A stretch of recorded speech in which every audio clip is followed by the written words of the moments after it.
Hey, they might could do it better. I ain't tripping off all that shit. What's going on, man? It's your boy RichinFaithTV. I got the girl Michal in the building. Type of shit.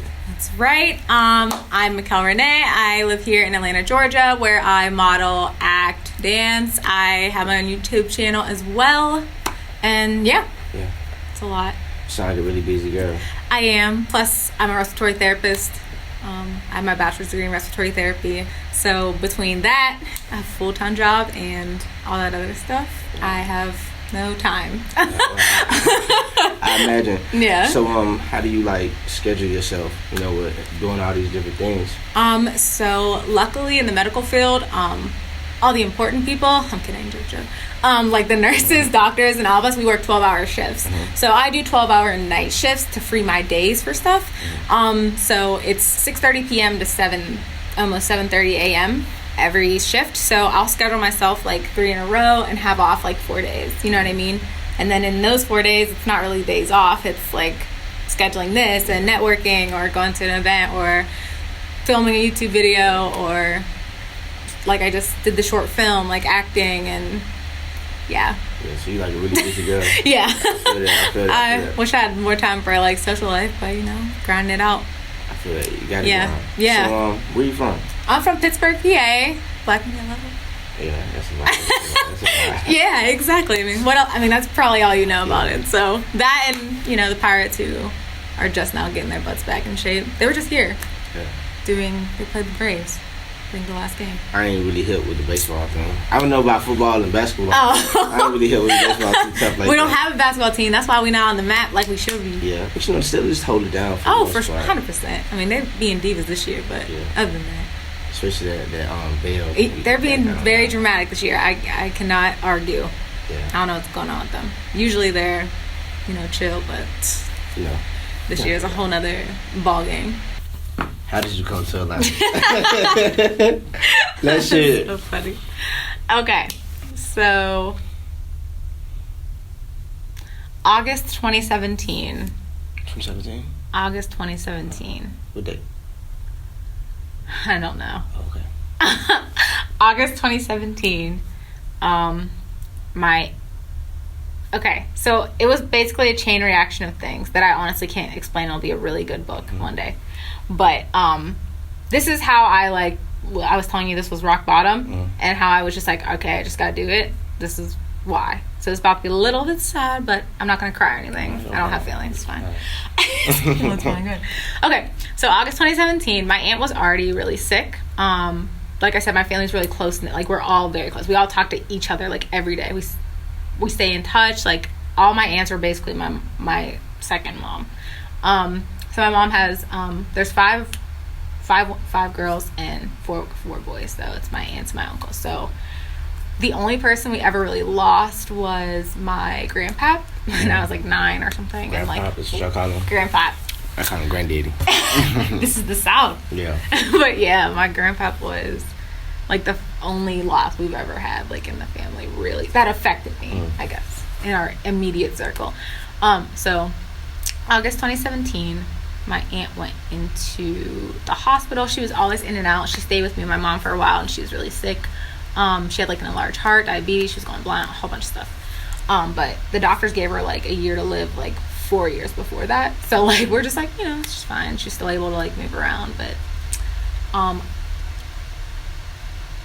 the beginning of October, I lived in my apartment in Pittsburgh. The beginning of October, she went into the hospital, and my mom called me. It was my mom's birthday, October 9th. My mom called me. She's like, your aunt's in the hospital on life support. Mind you, I do this every day. Yeah. We run the life support, so it's not like I don't know what that is or what's going on, the extent of how bad that is. But mind you, even if have done respiratory nursing for years, when it's your family member, it's completely different. Yeah. Like, it's just completely. And not that it's not sad when it's other people, but it's just so personal. It's just like, I don't even want to. I know what happens to other people. It's just like, this is my aunt. You know what I mean? So October 9th, we get the call. She's like on life support in the hospital. My cousin, which was her daughter, was her power of attorney, POA, which means she determines if she should stay on life support, be taken off, pull the plug is what it's called, or be taken off or whatever. So her and her siblings didn't really get along. I facilitated a lot of talking to the doctors and helping them because I understood it, which was a blessing, honestly, because most of my family didn't really understand what was going on. So I was there to talk to the doctors and also explain to my family. So it was a really rough time. She passed about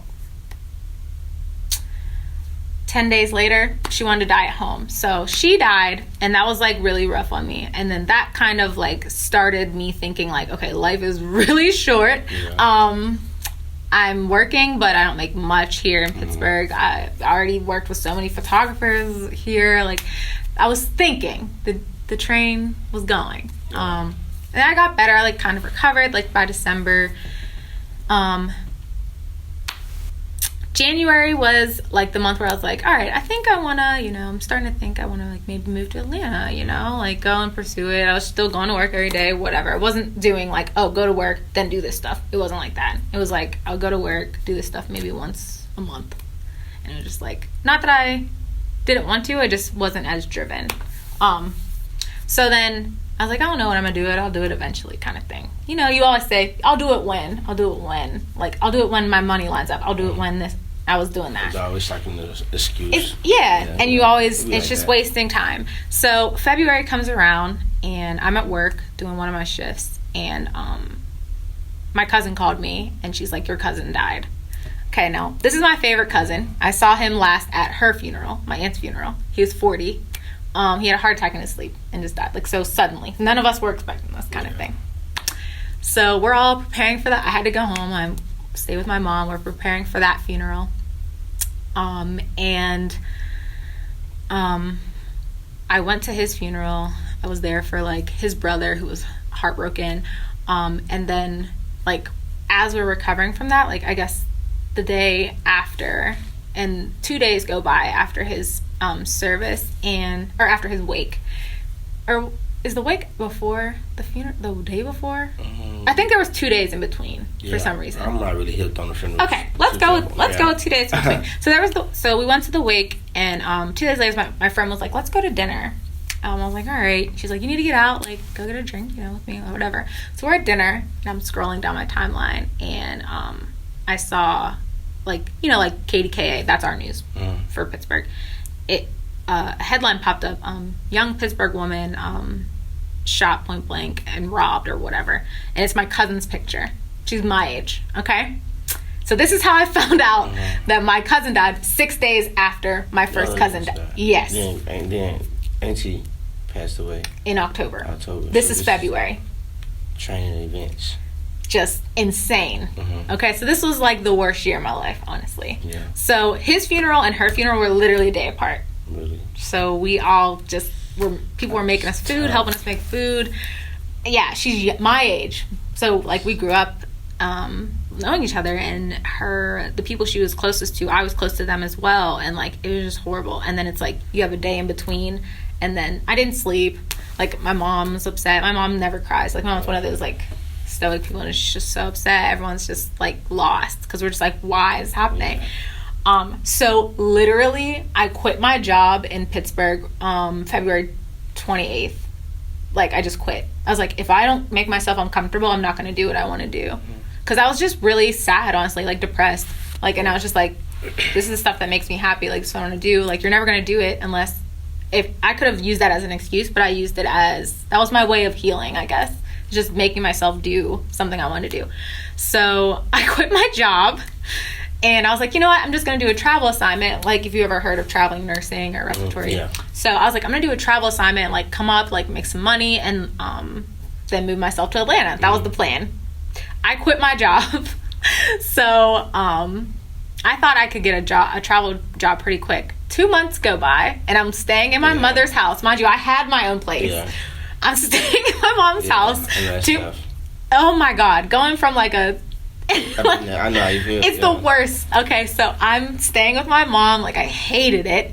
My little brother still lives with her. I'm just like, God, like I'm babysitting again. It's back in high school. Take the chicken out. Like, you're home again. Like, I'm just like, oh my God, like, please, God, like, please. So I I finally got a call for my travel assignment by the end of the month in March. So I started my travel assignment April 2nd. Mind you, in this period of time, it was horrible because you have to apply for a license to different states, a medical license. You have the license to practice. So I immediately applied for my Georgia. I knew I was going to end there. And I applied for like Virginia, Florida, just wherever I could get a job. But mind you, it takes them a while to get back to you. So finally I got my Virginia license. It lined up and I took that job. I did that travel assignment, but you get all the crappy shifts. Yeah. So it's like I worked Tuesday, Wednesday, Thursday, 12-hour night shift, so 6:30 to 7. So basically you go to the gym or whatever after work, eat, go back to sleep, wake up, go to work. So I was doing that, then had like 1 or 2 days off, then do it over and over again. So I literally just like put my head down and just worked. You make really good money traveling, if anyone. Really good money, yeah. So I just like put my head down and did that stuff. I networked while I was in Virginia. Did one shoot while I was there. But I was really just working, honestly. You're doing like it was crazy. Finally, like, I was like, okay, I'm going to travel for like a year, just like make money, And while I was there, I met another traveler who was from here. And me and her, like, became cool. And, like, towards the end of her assignment, she's like, yeah, I'm leaving, I'm going back home. Like, so do you just, like, go back home? Do you stay? She's like, if you come to Atlanta, like, you can stay with me. Like, if you don't find, like, a place right away. Yeah. And I'm like, really? I travel to Virginia, meet someone who lives in Atlanta. Yeah. And they're, like, offering me a place to stay till I get on my feet. Yeah. All right, it's time, So a travel assignment is 3 months. So I was like between taking it again and just prolonging it more, or just the check that I had, which isn't enough to suffice you. Like, it was a good check, don't get me wrong, but I needed to find a job right away because that could have been like my savings, right? Yeah. So as soon as I had my final check, I'm like, you're going to be struggling a little bit, Mick. Are you either going to just like feel safe, play it safe and just take another assignment, or are you going to just move to Atlanta? So June comes around. I moved on my birthday. I drove all my stuff in my Altima, mind you. All the stuff that'll fit in my Altima. So bed sheets, like towels. All day. That's it. Yeah. Like, no, that's it. Like, it. So. What about clothes? No, yeah. That's it, though. Like, clothes, bed, sheets, and, like, a lamp. Yeah. And, like, I was like, and mind you, I have all my furniture at home. I couldn't bring it. I couldn't afford a U-Haul. So I'm like, all right, I'm just gonna do it. So I go to her house, I give her a little money for rent, and then she lets me just like hold my clothes and stuff there, and I stay there for a month. I immediately start looking for a job. Nothing. Like, and I'm just like, I can only afford to be here for like a month. So in July I finally got like 3 interviews. Get straight to it. Let's talk about the worst dates you ever been on. You know what I'm saying? Her chapter, she talks about that. So let's cover that. What's the worst date you've been on? So my most recent YouTube video, I decided to do a mukbang story time. Mukbang is like where you watch people like eat on YouTube, and for whatever reason they get like trillions of views. Yeah, I understand. So I was like, why? I have no asthma. I don't know. I think it's that effect, but like I was like, whatever, I'll do it. My friend's daughter watches me, and she asked her to ask me to film a mukbang. So I was like, all right, what story can I tell? So I decided to tell the story of like the worst date I've ever been on, like here. Yeah. So, and I've only been on like probably 3 since I moved here. So that one kind of deterred me from trying to go on others. But pretty much I met the person on Tinder. Their pictures were attractive at the time, and his bio was like young professional, like put together, looking for whatever, and it said tall. Like the very first thing was like tall, and I'm not like shallow or anything. I'm not like, okay, if you're like 5'6", I just prefer not to date someone 5'6" because I want you to be taller than me when I'm in heels. So I was like, okay, tall, like together, give the guy a chance, So he messaged me. We were talking for a while, and like, I'd rather meet you, see how we vibe in person. So we went to breakfast after I got off work one day, because that's the only time I can fit in stuff. Isn't that sad? So I don't even eat breakfast, so if you want to hang out with me, it has to literally be like the most random times. Like, so I was like, all right, well, I'm getting off work, I'm hungry, like, let's go to breakfast. So it was like, mind you, like 9 a.m. So then we go in, and like, we're eating breakfast, but when he first rolled up, his car was, like, busted. I told, like, in the story, in the video, like, I was waiting for him, and I just heard, like, coming in. I was like, what was that? And, like, I'm like, where are you at? He, like, gets out the car, and I go to, like, hug him, and, like, he's literally, like, eye to eye. Mind you, I am not tall, so I don't know what business he had put in his bio, but I'm 5'4", so if we look at it, like, if I'm just like, it's not looking up, it's like, ooh, he's like 5'5", 5'6", so I'm like, all right, man. I go to hug him, he's literally like this big around. I'm like, okay, let's see this personality, you know, let's go get some breakfast. So we go and get breakfast, and, like, we're talking, but, like, when I hugged him, I noticed he smelled like cigarette smoke, which is, like, the biggest pet peeve of mine. I hate that. And, like, talking to me like you smell it. So, like, we're sitting at the table, like, we're not, like, close together, but I could still smell cigarette smoke, like, on his breath. And then, like, I was just, like, ready to go once we paid for the bill. And I was like, I'm gonna go to Walmart, you know, like, trying to get out. And I was like, I'm gonna go to Walmart. And he's like, I'll come with you. Yeah. So he comes with me. We're walking around Walmart. I'm, like, literally just throwing stuff in my cart, like, I didn't even need, because I was just like, let me get out of here. Yeah. And he picks up, like, 4 things or whatever. And then, like, we go, like, to check out. And I pay for my stuff. And he goes to pay for his stuff. And he's like, oh, dang, I don't have enough money for my stuff. Could you get me? Yeah, stop playing. I'm not going for that. Are you kidding me? I'm not going for that. So in my video, if you watch my reaction to it, that's literally, like, how I was, like, in my head, like, I literally had, like, a mini explosion. Like, I was just like, you don't even look how you're supposed to look. Like, are you kidding me? Like, I'm already, like, ready to go, and you want me to pay for your stuff? Okay, cool, bro. It's like $20. Word. You don't have it? Okay. What do you got business taking me out if you don't have, like, you know, like, you shouldn't even be taking people out if you don't have the money to do it. You shouldn't stay home. So and don't date. I don't know, what made you dig in your pocket and pay for it, though? I don't think you'll be like, man, what? Like, ain't it? I'm a really nice person. I am. Like, I would have definitely paid for anyone's stuff. Like, even if a person behind me, like, didn't, like, a lady, old man, whoever, if someone was short, I would probably pay for it for them, just because I'm there. And I have it. So it's like, pay it forward. Like, you have to. But that's just the type of person I am. Mind you, I'm annoyed, but I was like, all right. Whatever, man, here you go. Like, I could have just paid for it. I could have taken you out. Like, so I just paid for his stuff, and then, like, we're leaving. He's like, so what's up? Like, what you doing? I'm like, bruh, like, you already paid for it, so you like you bait at that point. You just dropped the bag. Exactly. I'm just like, listen, it was $20. This is $20 to say goodbye. Like, just get out of my life. That's smooth. So I was like, all right, like, I'm going home, going to bed. Bye. Like, I literally had to, like, be like, bye, because he was, like, touching my back, and, like, I was just like, listen, this is absolutely the worst date ever. So I had to put it in a story time.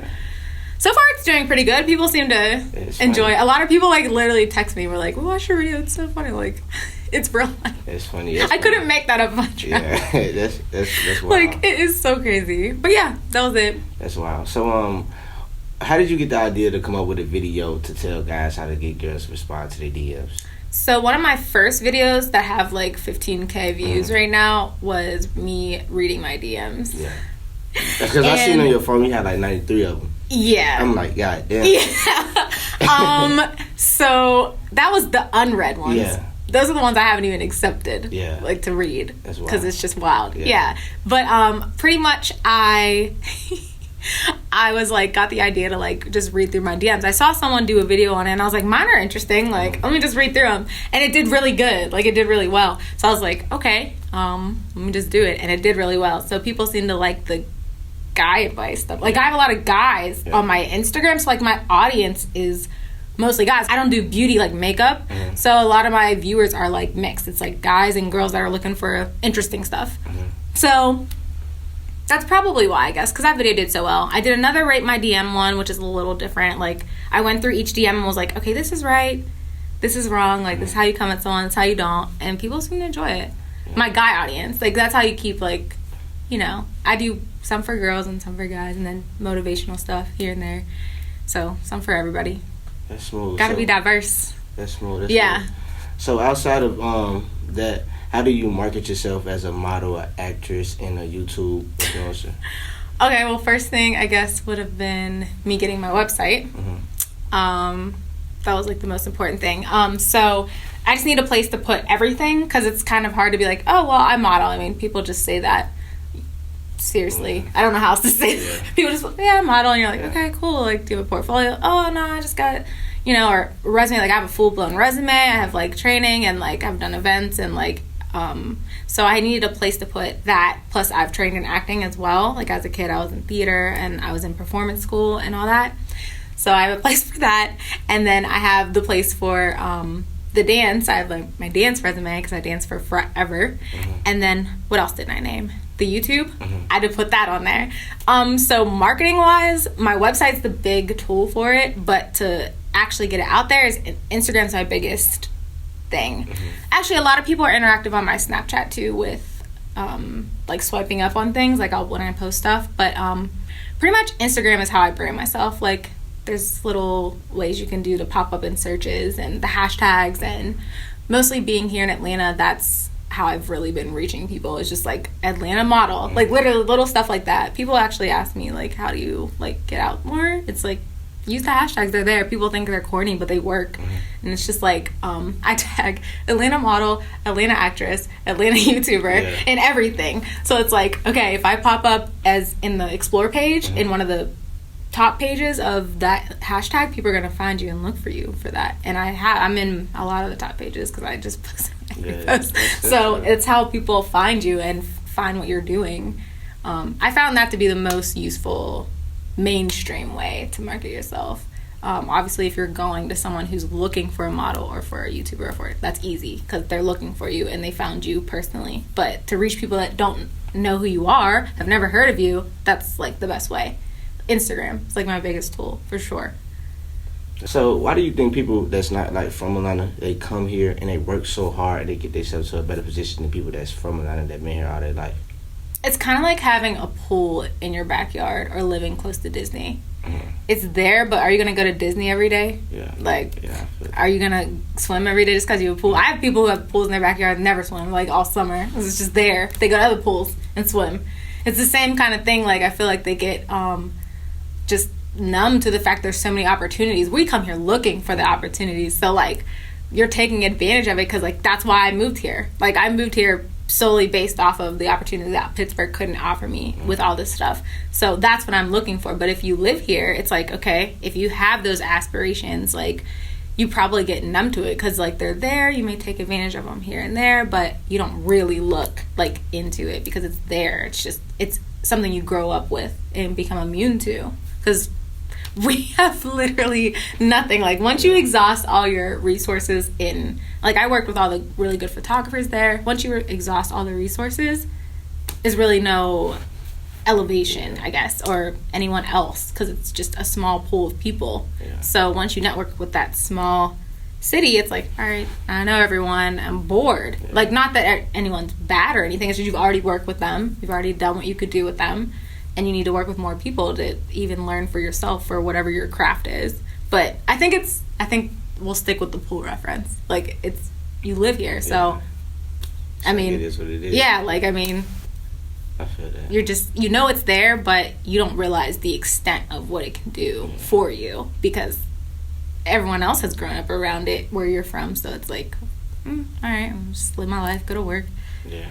But people who move here for it, it's like, we are looking for it, like, in depth looking for it, because why else did I move here, So how do you adapt to this environment, just coming to a new city, and there's a lot of people out here that want to be models, they want to be somebody, so it's a big pool, like you said. So how do you swim in that pool and make sure you separate yourself from everybody else? It's really corny and really cliche what I'm about to say, but like, just be yourself, because everyone's trying so hard to fit into this mold. And if you're just your own weird self, we're all weird. All of us are weird. So if you're trying to be these girls on Love and Hip Hop, or if you're trying to be Bernice Burgos, or you're trying to be the people who are just already doing it, you're gonna blend in, because that's what everybody's doing. Everyone's like, oh, she did it this way, I'm gonna do it that way. Okay, but that pool is really big, because everybody sees that person doing that and is trying to do it that way. Like, do it your own way, and your own like, what your passion is it'll lead you the way you want to do it, and it may be different than how someone else did it. Everyone's path's different. You can't be exactly like someone else, but a lot of people think that's how you do it. They're like, oh, he worked with this producer, then he got on, so you go work with that producer. Then you're disappointed because you didn't get you. Exactly. Like, you have to find your own way. And like, for me, it's not just about modeling per se. Like, I feel like a lot of people want to make money, quick money, or it's not really a passion, stuff like that. I feel like they're doing it like they don't like their job, or they're just like bored, or just want to try new things, and that's fine. But like, if you're not serious and committed to it, then you can't really be yourself and pursue it in your own way. Also, a lot of I don't even know how this is gonna sound, but a lot of people don't have a bunch of different pathways. So like, I'm in corporate America, but also like model and do all that other stuff. The mold is like, okay, she models, like she posts pictures on Instagram, models Fashion Nova, gets a check from that, and like, you know, she's cool. Or like, she does music or whatever, and that's fine. But like, I'm a regular person. Like, I have a full-time job, plus like I do all this other stuff. So, and I like to motivate people in that direction as well. Like, you have to build yourself in every aspect. You can't just focus on one thing. And a lot of modeling today is just obviously appearance. And I think it's important to branch yourself out in different gateways in case one doesn't work out for you. One may be better for you. But I think people focus too much on the superficial stuff of the things you can do. Yeah, does that make sense? Yeah, it makes sense. Yeah. So, I'm curious to know. So, outside of like you being a model but having a nice body, having a nice appearance, what are some other ways you can market yourself in that business outside of your appearance? Market yourself in modeling outside of your appearance. Like I told you, I have a lot of motivational content. And that's kind of just something I like to do. Like, obviously did it for free before YouTube started paying me. Yeah. But like, you as a person matters so much more. Like, anything you watch with actors or anything like that, I've seen a few interviews where people are like, people would literally rather someone like who is a good person, prompt on time, passionate about what they're doing, than someone who's really good and an asshole. Can I say that? Yeah, you can. And is really good and just like cocky, demands outlandish things. Like, someone would rather work with someone as a person. So you have to work on yourself as a person outside of just like, okay, like, I'm doing this, I'm the best ever, I'm trying to do this, blah, blah, blah. Also be a good person at the end of the day, because that's what people really notice. Like, people will gravitate you because of who you are. Yeah, you're a model. Yeah, you're pretty. But as you get older, you realize all that stuff doesn't matter. Yeah. Like, everything has a time limit, and beauty expires. Like, I'm not going to be pretty forever. And I realize that. And I feel like if you really... You will be pretty forever. I mean, you'll be pretty forever. Eventually I'm going to be wrinkly. I'm going to look all right. I mean, black don't crack really. I like that. But I'm just saying, like, I don't rely on my beauty. I don't look at myself as, oh, I'm pretty, so I'm going to get this. I'm pretty, so I'm going to get that. I don't look at life that way. I just don't like it. I don't even relate to people who... I don't even like, if you follow me on Snapchat or Instagram, I always say, like, I don't even like guys who just, like, are like, you're pretty, let me take you on a date. Why do you want to take me on a date? Do you like my hustle? Like, do you like what I do? Like, there's so much more to me. I don't relate to that. Like, I just don't get it. So I feel like it's really important at the end of the day to be yourself and work on you be a good person. Like how you said, why'd you pay for his stuff?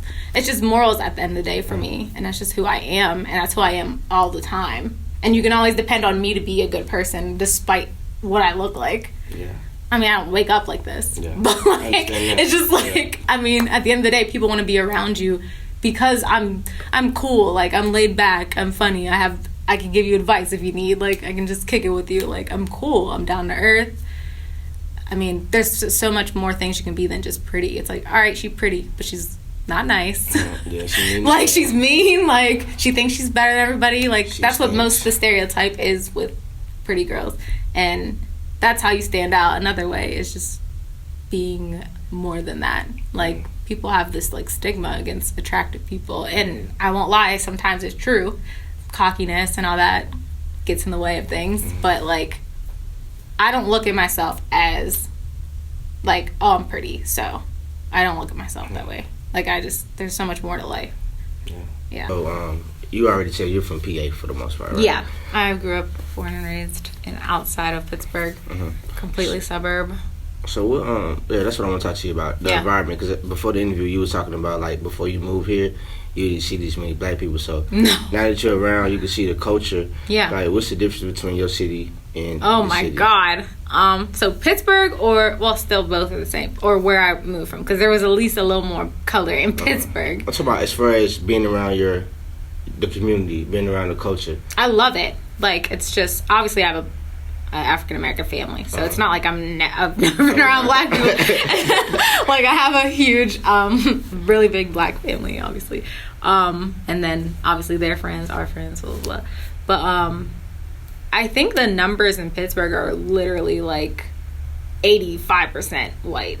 Like, we don't, and then the rest is other. Like, that's a huge percentage as a whole. But it's just like, I don't know.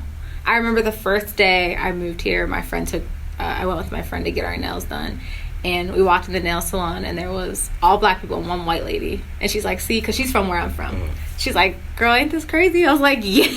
Like, it's so weird. Like, it's just little things like that you notice. It's just like, wow. I don't know, I mean, I like it a lot, you know. I mean, it's not like I don't like white people or anything, but like, you just relate more to other black people, you know, and being around black people actually doing things. Not saying people in Pittsburgh don't do anything, but black people who are motivated and creative and doing all these opportunities out here, it's like really refreshing and motivating for sure. It's just more to relate to, like, not getting too much into race, but like, it's just more to relate to seeing someone who looks like you doing things that you want to be doing. That's real. Yeah, because you don't see much of that even on TV and stuff. Our examples are the reality shows. Right.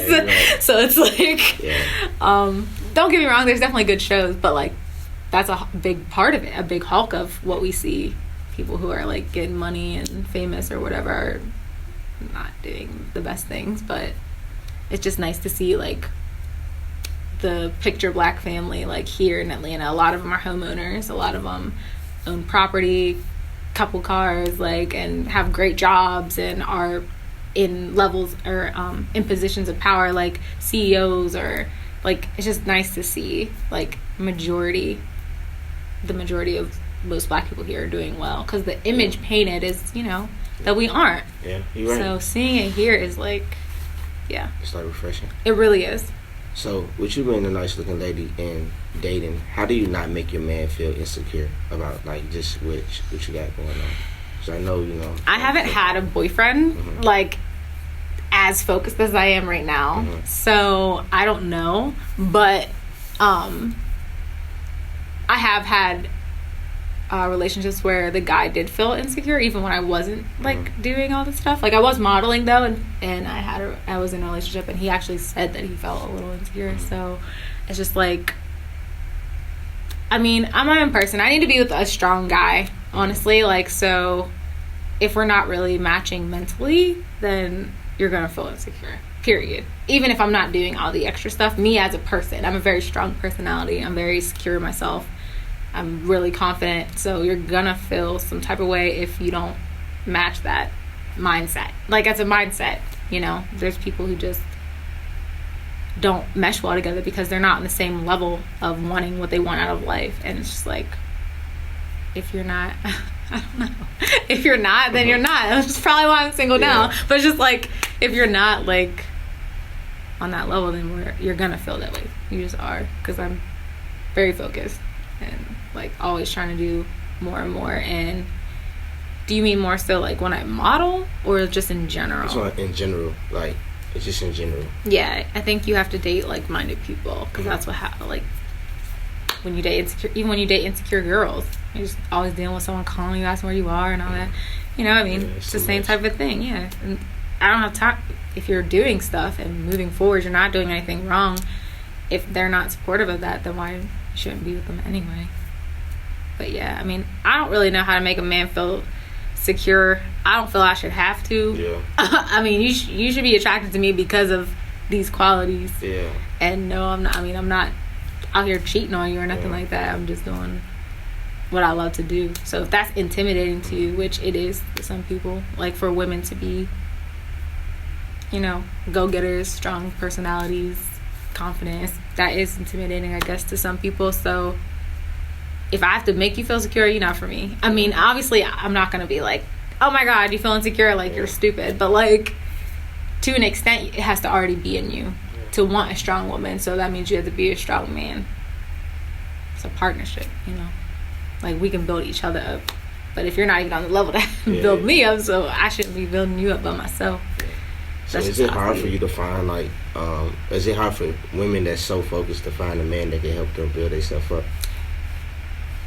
So I think that if you're looking, it's not easy because we settle for a lot of things sometimes. Because it is hard to find someone who is doing or has the same mindset as you, especially these days. People are focused on the wrong things. Some people are just focused on getting money, period. Don't care how they get it. And some people are just really fake or superficial, or, I mean, you live in this world. But it's just like, trying to think how to word it, I guess. Finding someone who is on your same mindset is easy if you put yourself around those people a lot, and you're not always around people like that a lot because there aren't many. Even here in Atlanta, I mean, if you go out to the club, obviously there's not just young professionals running around just waiting to date you. Right. Like, just like, hey, we're here to meet you. Like, it's not like if you go out, like, that's what you're gonna meet. So I think that, like, being patient and just meeting someone in an environment that facilitates someone with that mindset is the way to meet them. I just haven't yet, I guess. And you're just not in those positions often. You really aren't. I mean, you do events and stuff, but you're busy. You're not thinking about dating. I'm not thinking about dating right now. Like, I'm out and about. You know what I mean? Like, when you're doing business, you're not thinking about that. So I think it's important for women like me to, like, at least slow down and realize. But I don't know. It's just not a priority of mine right now. So I guess I can't really say it's hard because I'm not really trying. I can't say like, it's hard. I've been trying. I haven't. So I can't really be like, it's been real hard. I haven't been looking. So I just wonder because I deal with women that's focused, and they always say, like, it's hard for them to find a man that's on the same page. Well, like you said, security is a big thing. A lot of guys tell me they're intimidated. Like, I'm not trying to sound any type of way, but, like, a lot of guys are like, well, I didn't think you were going to be so nice, or I didn't think you were going to be so down to earth, or I didn't think you were going to be easy to talk to. Why? Like, it's just like, whatever. But I don't know that it's hard. It's just, I feel like we aren't really looking per se. And then most guys are afraid of rejection, especially from a more, like, powerful woman. Like, they don't want you to be like, no thanks. They can't take that. So I don't know, I guess it's harder, but I'm just not. I don't care right now. I just don't. I have other things that are more important. If I come across someone and, like, he fits my mold, then of course I'll try it out. But, like, I just haven't. Most guys aren't looking for that. So they see, like, you're pretty and that's really it. And I said that turns me off. So it's a never-ending cycle. Yeah, you're right. You're absolutely right. How important is it for you to, like, empower women that's looking up to you? Very important, because when I started my YouTube channel, that was what I was solely going to just do motivational videos. So I have a bunch of those, like how to choose the right friends, like how to have the right people around you, like how to find your passion. Like, I have a whole bunch of videos on that topic. Just I feel like when you go through stuff and learn stuff, you can make it easier for someone else to get to their journey a little faster. Like people who write books or people who are successful, just how they pass that information down. Like, if you've already lived some life and have already experienced things, like, why not help other people? And I know some people are selfish in that way. Like, most people don't want to give you advice. Like, if you were to Instagram DM someone, like, they probably just ignore it if you ask them for advice at this point. If they're big, or even if they're not big, some people just are selfish with their information, how they made it there, because they don't want other people to make it there.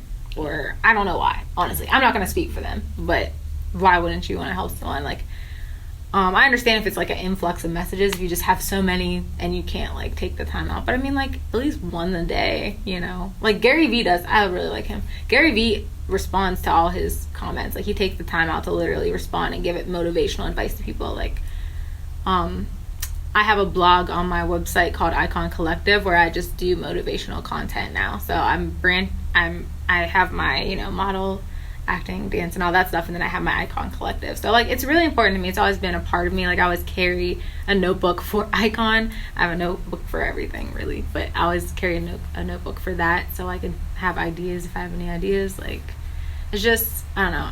I feel good when I make other people feel good, or when I have other people, like, look up to me and, like, seek me for advice. Like, that's something I'm passionate about. So it's really important to me.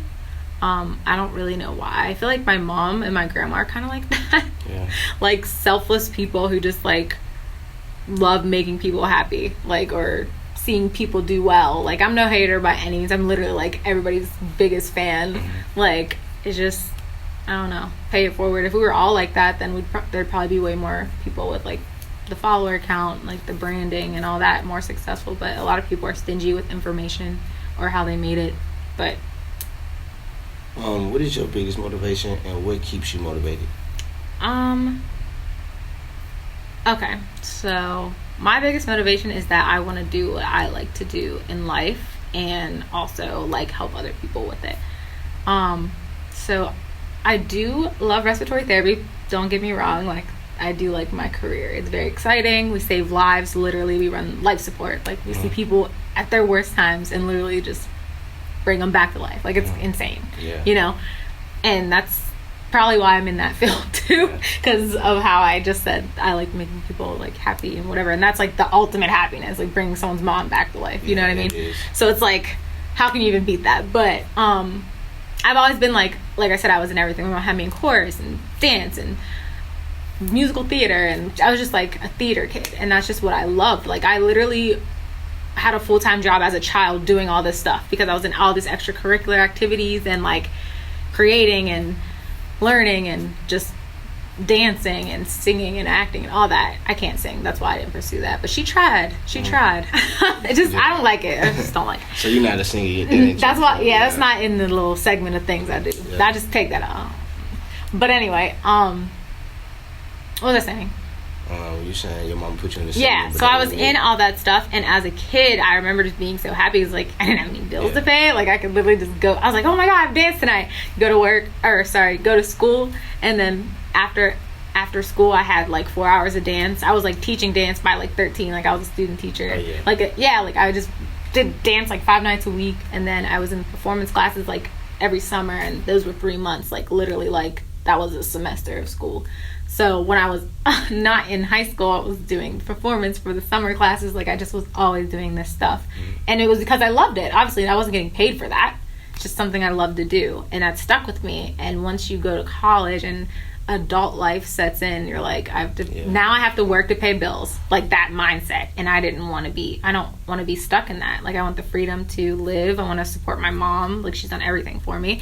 You know, I want to support my family and do what I love to do at the same time. Like, that would just be that's the ultimate goal of just doing what I love to do, like, full time, and, like, because it doesn't feel like work to me. Like, I literally edit my YouTube videos for, like, 5 hours at a time, and it doesn't feel like work to me. Like, even after I do 4 12-hour night shifts in a row, like, I can go home and do all that stuff, or come here and do this with no sleep, and it's just like, I like to do it, you know what I mean? So doing this all the time, something that doesn't feel like work, but it would be work, would be, like, the ultimate goal. Yeah, I feel that. So how did you deal with that trauma with losing them loved ones back to back like that? Is it still, like, I know it still hurt. Yeah, 100%. But this, I think, was my own process, like, of trying to heal from it. Like, not trying to not think about it, but it's just motivation. That was motivation to me to bring me out of that pit and doing this. Like, look where I was then, living with my mom and 3 family members dead, and, like, we're all upset, crying, and